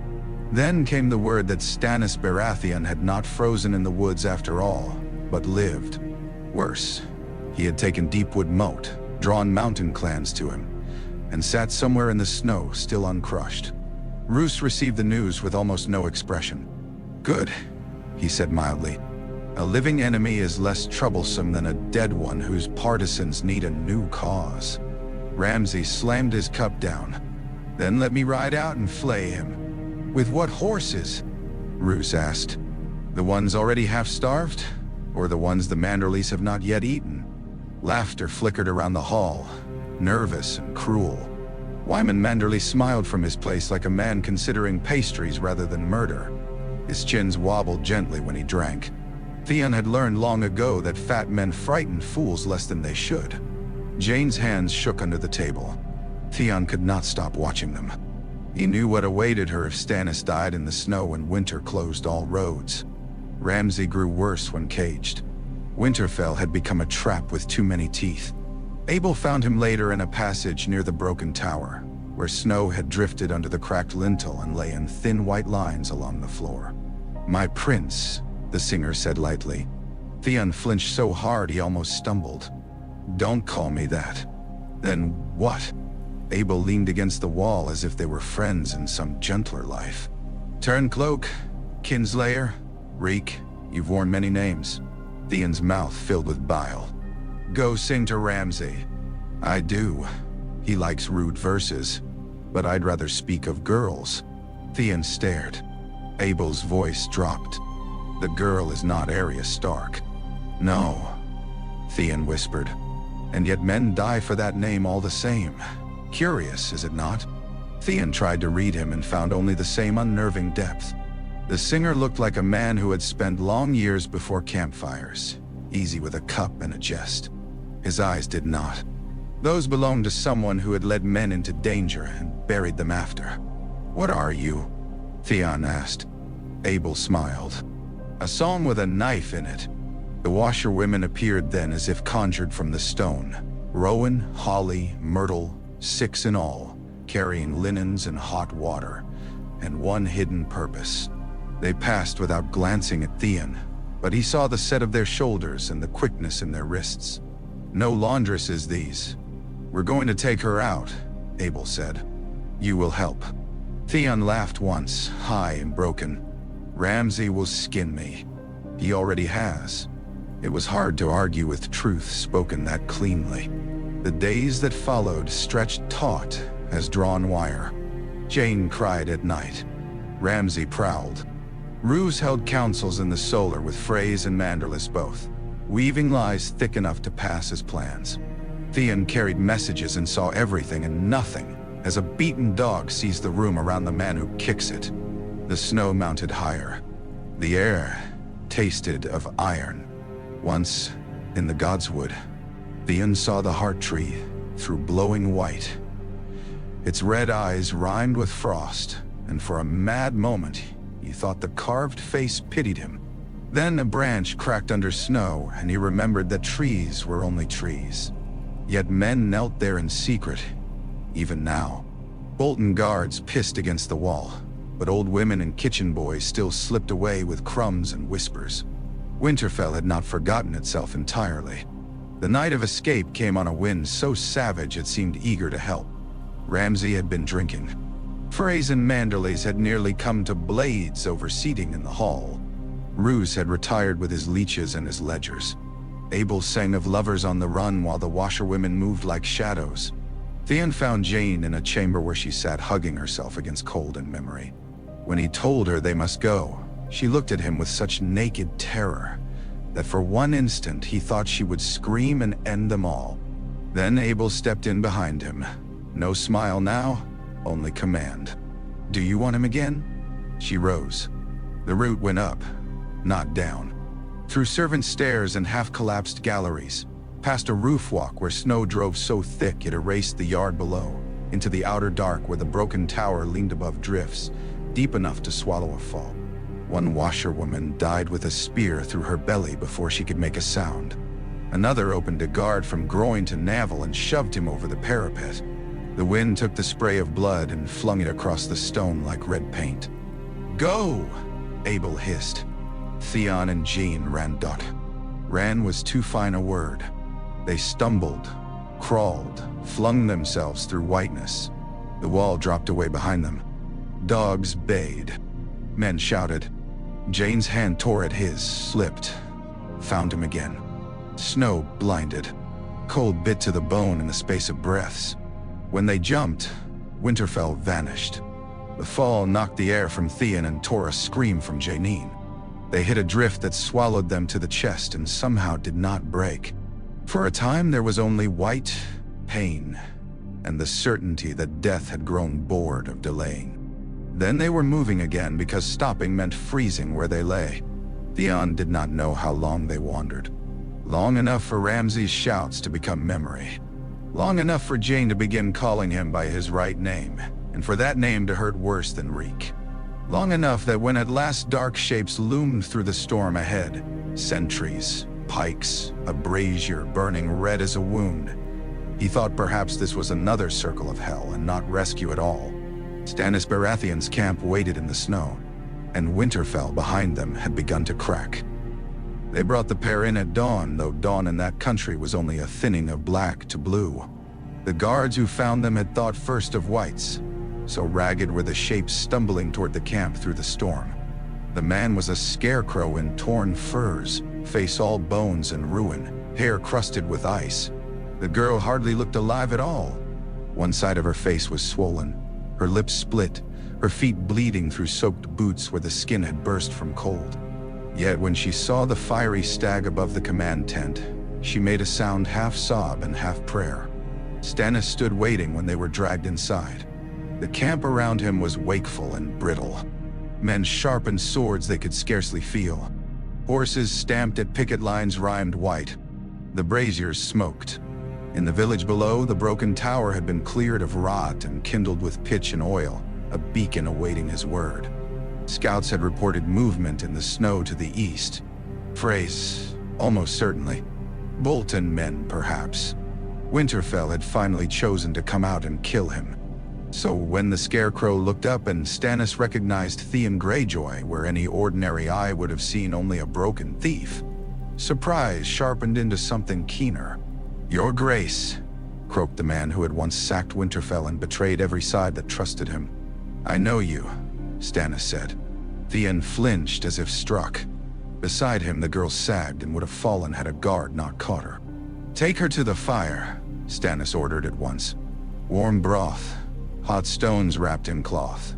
No man touches her without my leave." Melisandre was already moving. She knelt before the girl with a speed that always unsettled men who thought priestesses ornamental. Her hands hovered an instant over Jainie's face without contact, reading injuries the way she read flame. "She will live if she wishes to," she said. "Make certain she has reason," Stannis replied. Theon stared at him in dazed incomprehension, as if kindness offended his understanding of the world. It may have. Ramsay Bolton had spent years teaching him what power meant. Stannis had no wish to imitate that lesson. "Speak," the king said. "Quickly. Before the men you fled arrive." "No." It came in jagged bursts. "Winterfell. Roose Bolton. Ramsay. High. The false Arya. Mance Raiders women. Freys and Manderleys at each other's throats. Roose wary. Ramsay ravening. The castle half-starved and mistrustful. Then Jane Poole, daughter to a steward, sold to the lie of Stark blood and beaten into it. The revelation fell into the tent like another wind. One of the Queen's men swore. Richard Horpe spat on the rushes. Alizen Mormont, who had been standing at the back with her arms folded, went very still indeed. "So," Stannis said at last, "the North rides and bleeds for a steward's daughter." "No," said Theon with a desperate intensity that startled everyone. "For the name, only the name. They need her to be Arya. They need something of the Starks to follow." He broke then, not into tears but into a shaking that seemed deeper than flesh. Jane, being carried toward the brazier, heard him and turned her head weakly. "It was never me they wanted," she whispered. Melisandre touched her hair back from her face. "No, but you may yet be the hand that opens a door."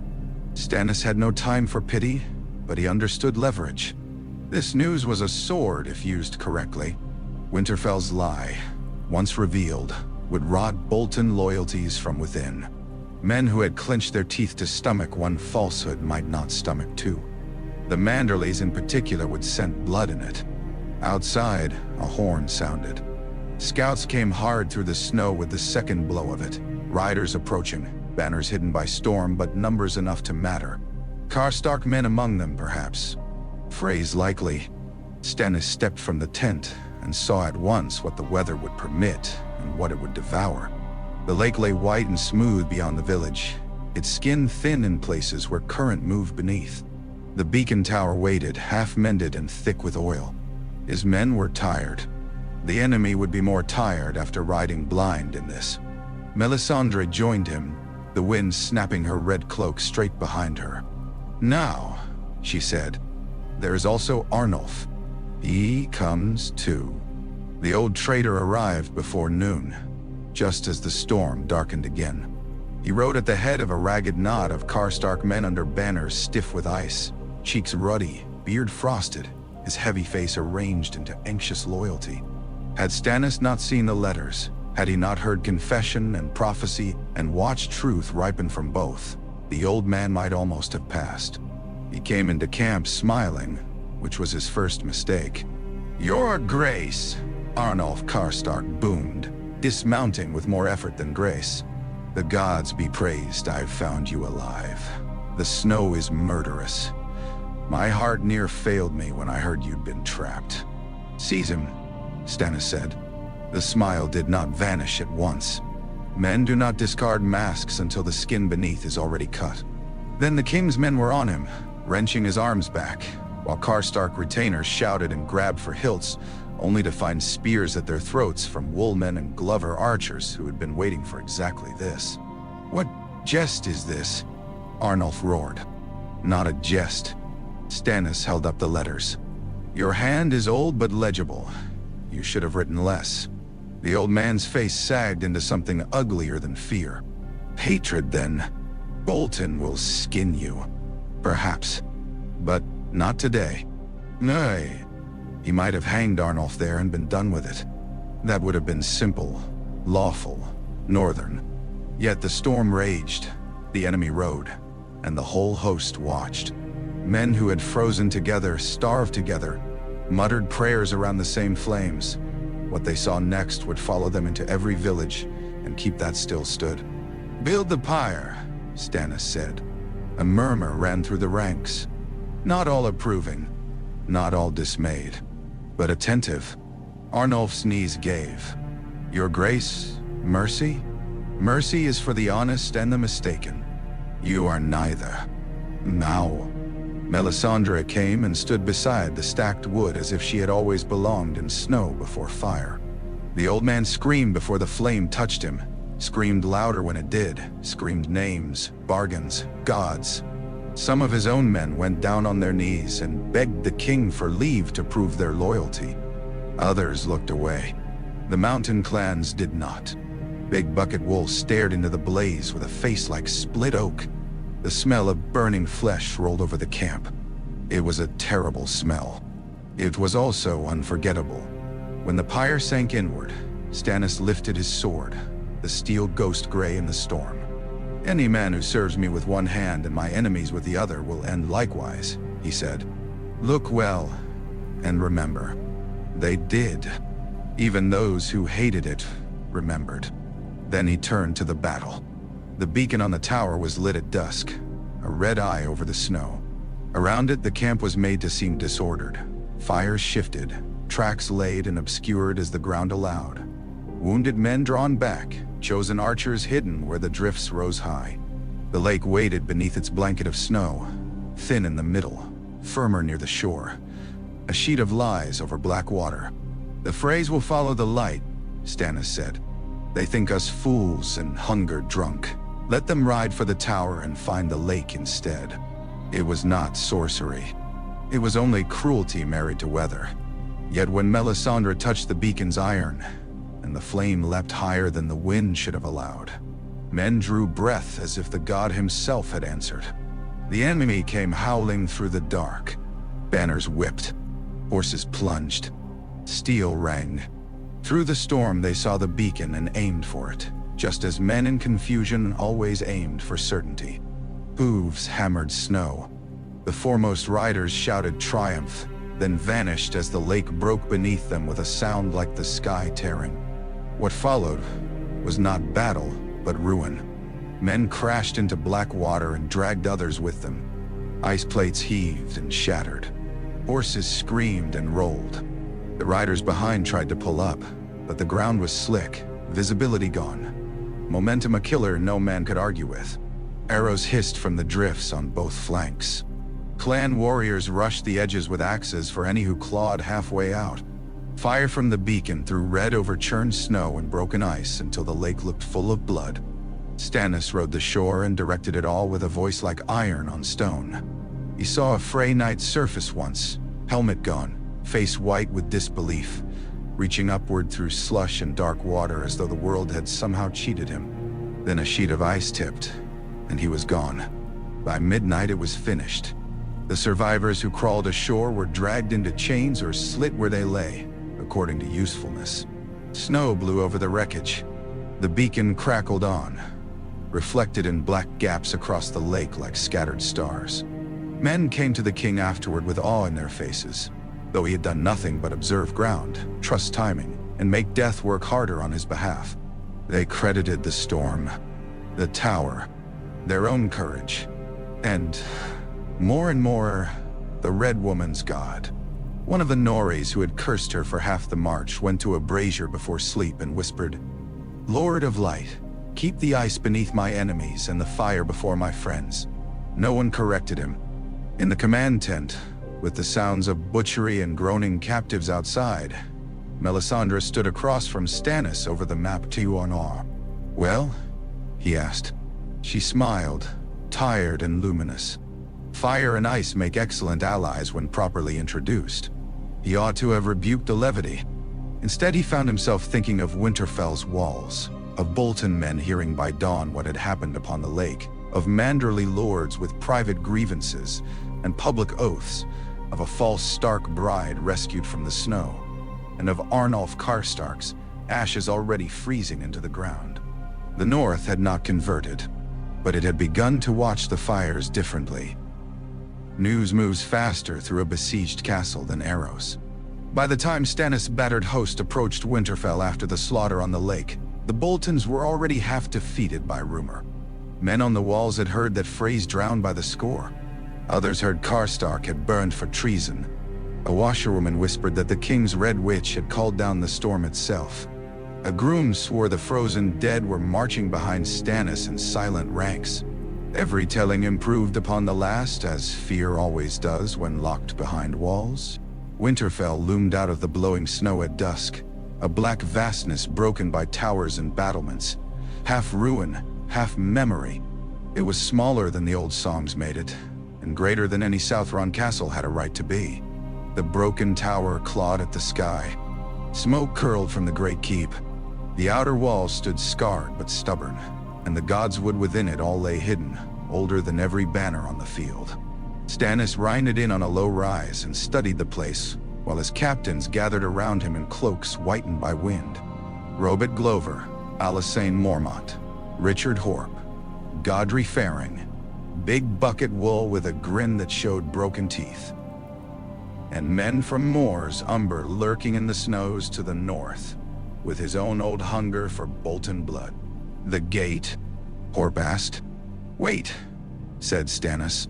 He had not come this far to throw men at stone without first asking whether stone meant to hold. That answer came on a horn blast from within Winterfell, not one of alarm but of confusion. A second followed from the eastern wall, then shouting, then another horn farther off. Torches flared in the yards. Men ran along the parapets in knots, some toward the gate, some away from it. Too much motion. Not the ordered defense of a castle expecting assault. This was rot, made visible. "Manderly," Robert said softly. "Perhaps. Or Mance Raider at his mischief, if the king beyond the wall yet lived inside those walls. Or both." Good results needed no purity of origin. Then a postern on the outer works opened long enough to spill 3 shapes into the snow before slamming shut again. One stumbled, rose, waved a rag of white cloth tied around an arm, and shouted through the gale. More Umber's men answered from the darkness with a snarling cheer and ran to meet them. "Go," Stannis said. They went. The advance was not a glorious charge, but a hard-driven push through drifts and arrow shot, shields up, ladders and hooks already in motion. The outer yard had defenders, enough to kill men for every yard gained. But their hearts were divided. Some fought for Bolton. Some fought because the king before them was a Southron stranger and all strangers were suspect. Some fought because the man next to them still did, and shame would not let them do less. Such fighting breaks faster than men expect. Stannis was through the first gate when the inner one opened from within. Not wide, not welcomingly, just enough that chaos breathed out. One of the washerwomen came screaming through with blood up both arms and a spear in her shoulder. Behind her burst men in Manderly colors striking at frays, a Glover retainer with his face laid open to the teeth, and a singer in motley who moved with a sword too cleanly for any true minstrel.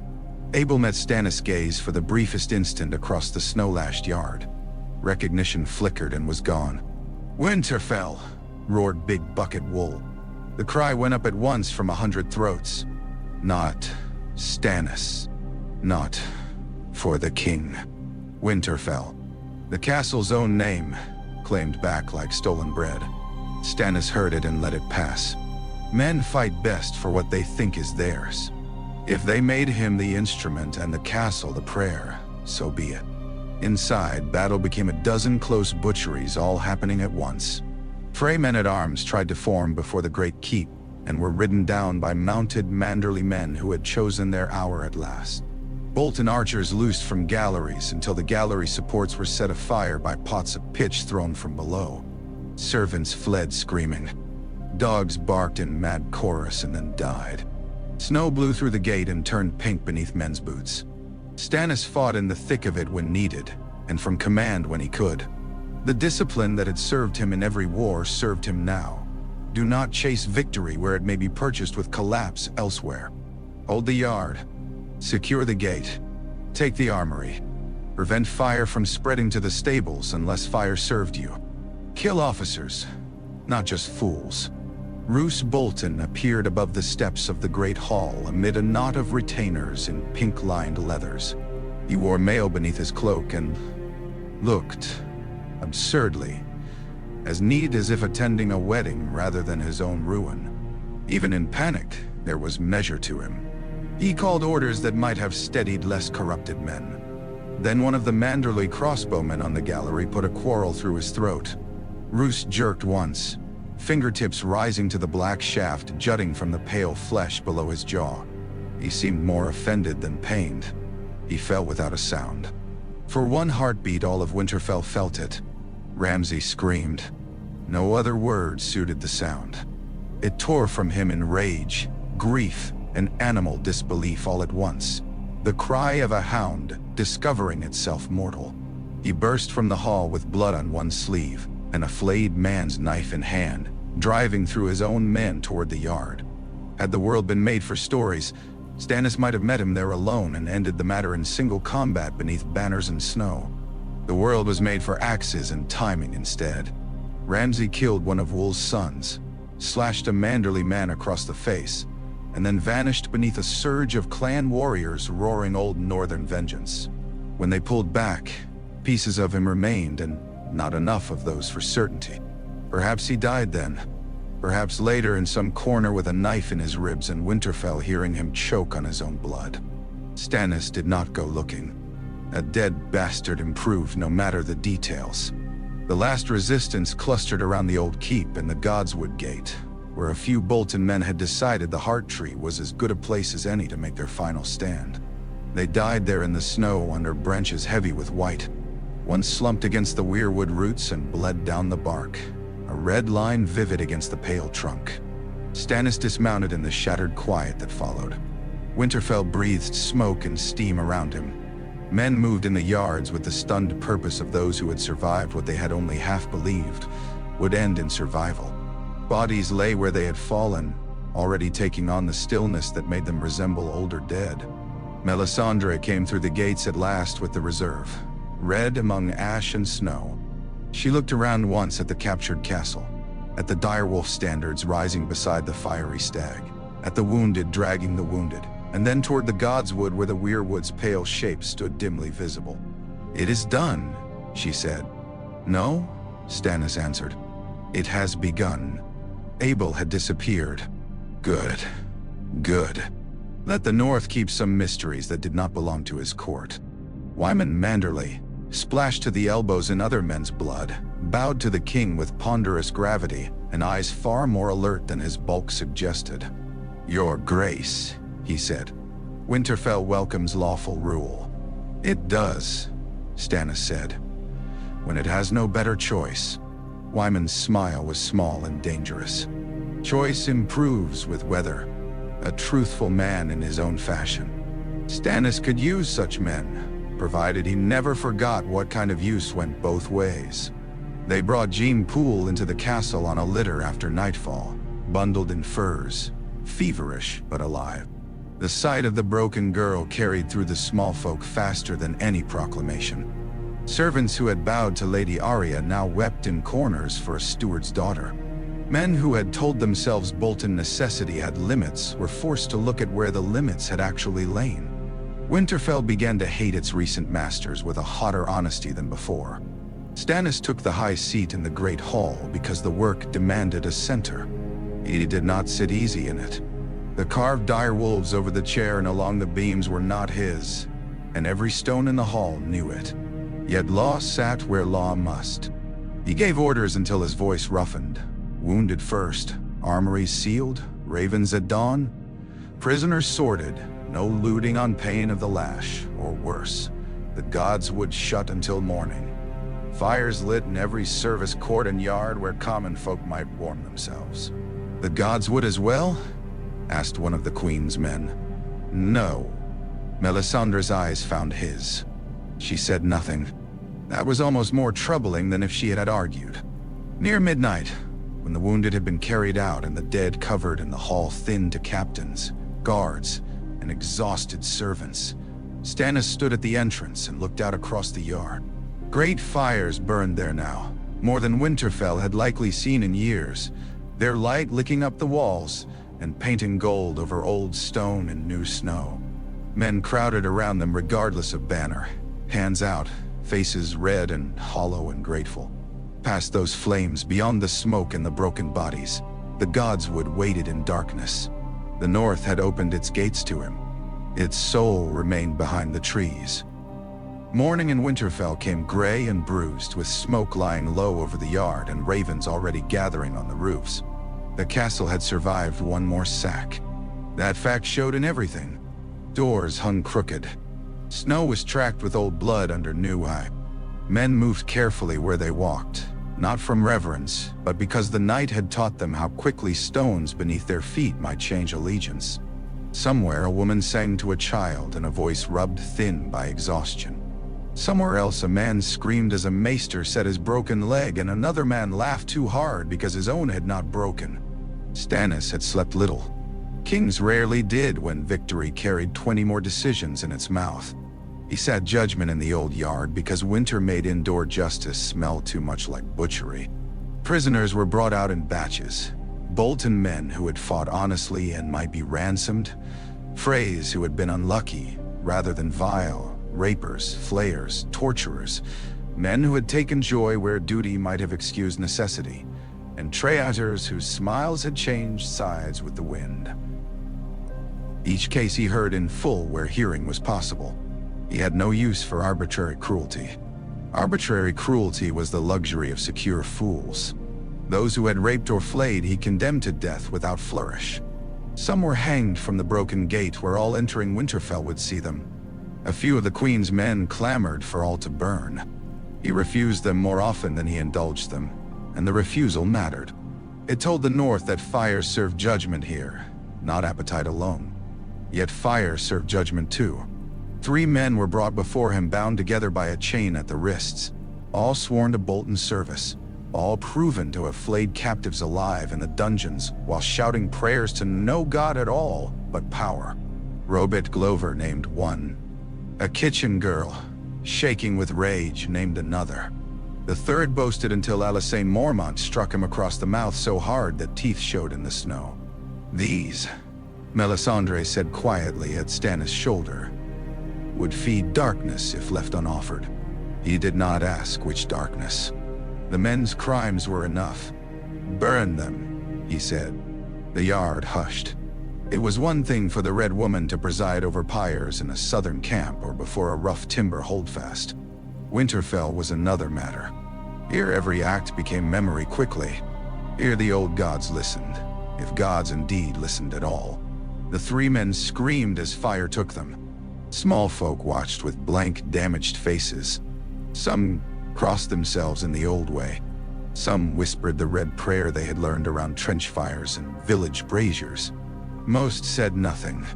Silence was also a kind of witness. When it ended, Stannis rose and turned not to the pyre but to the gathered people. "You know who held this castle," he said, his voice carrying clean through the cold. "You know what was done here in the name of fear and falsehood.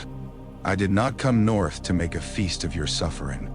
I came because the north was betrayed, because Winterfell was stolen, because the realm looks south while the dark gathers in the cold." Men, faces lifted. Servants, guards, washerwomen, wounded men propped on crutches, Manderly retainers, Glover boys, free folk with suspicious eyes, Queen's men hungry for doctrine, mountain clansmen who had not bowed easily to any king in their lives. "I do not ask you to forget your dead," Stannis said. "I ask you to remember them properly. Remember who betrayed them. Remember who stood aside. Remember who came. There. Nah, eloquence. Truth with a king's edge on it." The yard remained quiet for a breath too long to flatter him. Then Big Bucket Wool thumped the butt of his axe on the stone and growled, "We remember!" Others took it up, not as a cheer, but as an oath muttered through their beards. "We remember." The words moved across the yard with all the old stark weight in them, and settled uneasily at the feet of the fiery stag. Melisandre stepped forward after. Her presence changed silence into expectancy, the way a torch changes dark into shadow.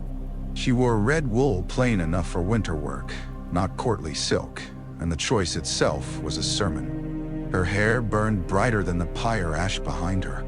The ruby at her throat seemed almost alive in the cold. "You remember," she said. "Good. Memory is a coal. It can warm a house or burn it down. What matters is who tends it." Some men looked away from her. Others leaned closer despite themselves. "You have seen what answered in the snow," she continued. "At the wall, when the wild host broke. In the Wolf's Wood, when the storm spared the king's road and swallowed the false one. At Deepwood, when fire turned the smoke and blinded the usurpers. On the lake, when beacon flame drew down your enemies. Here, in this castle, where lies fell and truth came in with the storm." "Truth," muttered one of the Glovers. "Truth came with axes." Melisandre heard him. "And who guided the hands that held them? Who kept the fires lit when cold would have killed you all? Who revealed treachery? Who brought warmth to your children when your gods gave snow and silence?" The man had no answer fit to shout. Neither did many others. Stannis watched their faces.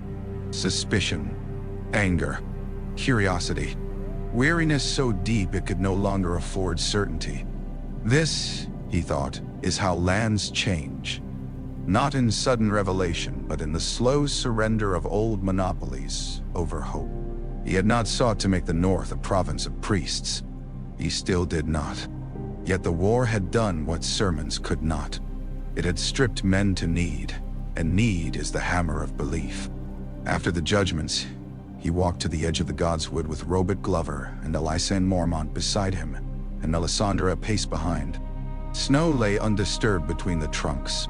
The heart tree stood at the center, pale as old bone. Red sap frozen where some stray wound or ancient cut had marked it. Ravens crouched in its branches and watched the king approach. "Burn it, and you lose the north," Robert said without preface. Alize nodded.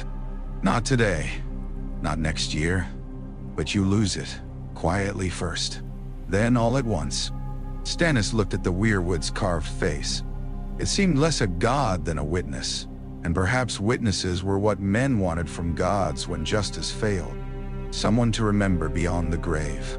Someone to hold the shape of grief until grief itself could become action. "I have no intention of burning it," he said.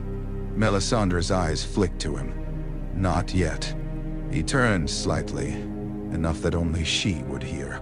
"Not unless the world gives me no other choice. The world is generous with such choices." Robert pretended not to hear. Alysanne did not bother pretending. "Your red woman would set the whole wood alight if you looked away." "Then I shall keep looking," Stannis said. That won him the first true measure of approval he had seen from her. He posted guards at the Godswood Gate, not to profane it, but to prevent brawls. The old gods would remain where they were. So too would the great fires he ordered in the yards, kitchens, and outer courts. Let Winterfell contain both for now.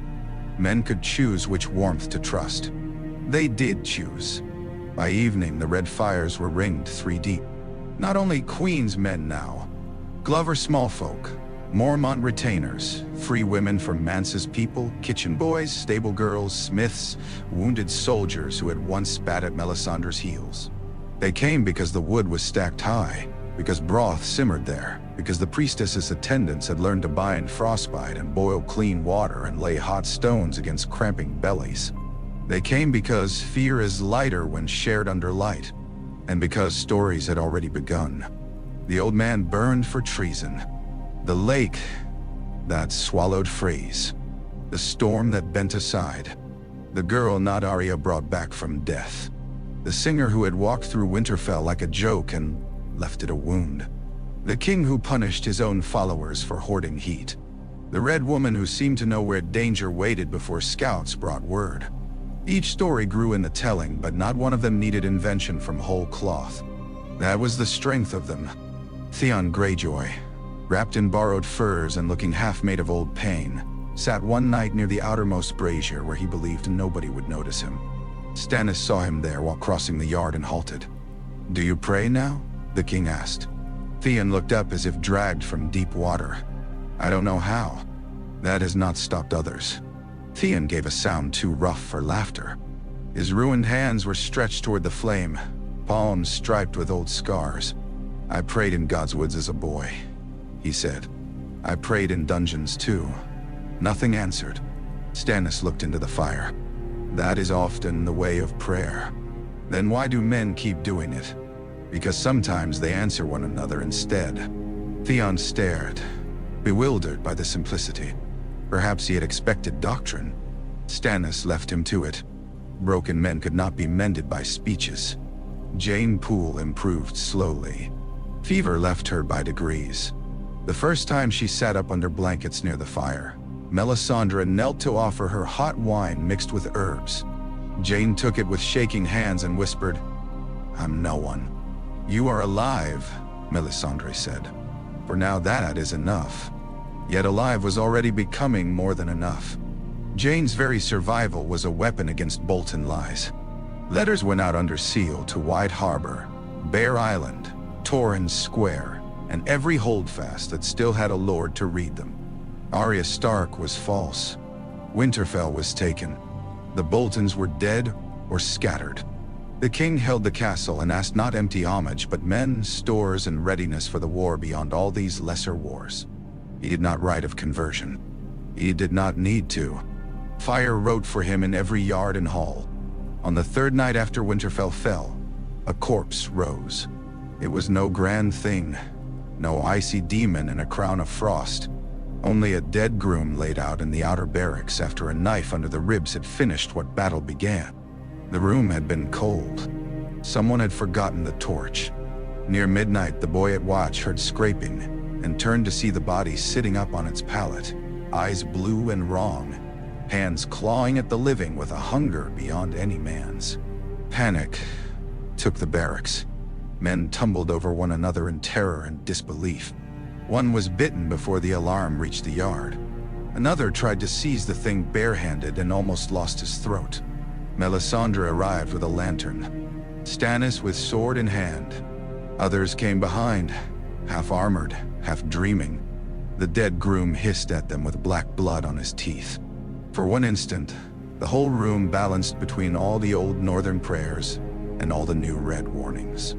Between tree and fire, between silence and answer.